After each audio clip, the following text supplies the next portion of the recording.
오늘 말씀에서 예수님의 족보 이야기가 나오거든요. 누구를 낳고 이게 참 읽기 쉽지 않습니다. 근데 마태복음을 기록했던 마태가 길게 족보를 나열하면서까지 말하고 싶었던 건 무엇일까? 오늘 이 의도 안으로 들어가 보려고 합니다. 여러분 자기소개서 써본 적 있나요? 내가 어떻게 공부를 해왔고 어떤 목적을 가지고 쭉 꾸준하게 공부해 왔는지 이런 걸 쭉 쓰는 게 자기소개서거든요. 근데 옛날에는 이런 자기소개서가 있었을까요? 없었을까요? 없었어요. 저 사람이 누구 집 자식이래 이런 이제 이야기가 다 끝나는 겁니다. 그래서 족보가 그 당시에는 자기소개서였고 이력서였어요. 자, 이 관점에서 예수님의 족보를 쭉 보는 거예요. 예수님이 어떤 분이셨을까? 족보를 보면 굉장히 충격적입니다. 일단 족보에 여자의 이름이 나와요. 그 당시에 족보에 여자의 이름이 나온다는 것은 상상하지 못할 일이었어요.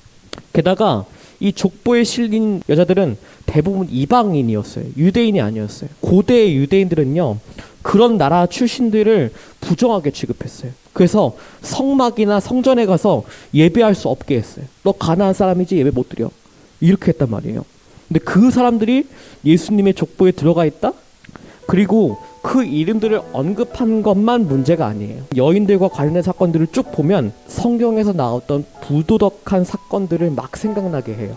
며느리가 시아버지인 유다 사이에서 가진 아이가 베레스와 세라인데 이 베레스에게서 예수님이 나온 겁니다. 이런 족보 속에서 예수님이 나신 거예요.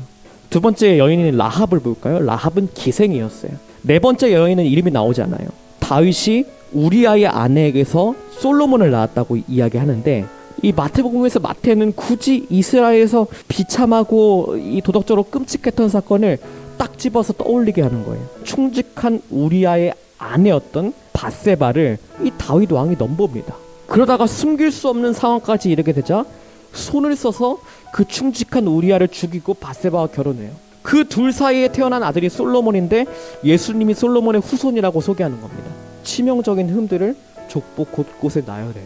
치명적인 흠이 있는 사건에서 예수님이 오셨어요. 여러분 고대에는요 부정한 것은 전염된다고 생각했어요.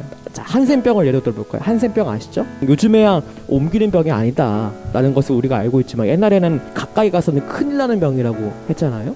그렇게 어떻게든 닿지 않으려고 애를 썼습니다. 이런 것처럼 옛날에는 부정한 것은 전염된다고 생각해서 무조건 분리되어 살아가야 한다고 생각했어요.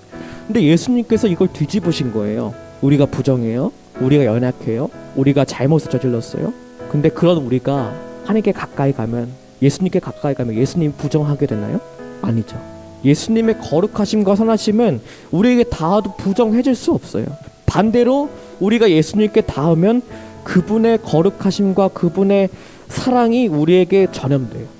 우리가 그동안 어떻게 살아왔고 어떤 사람인지에 대한 여부와 상관없이 그런 겁니다.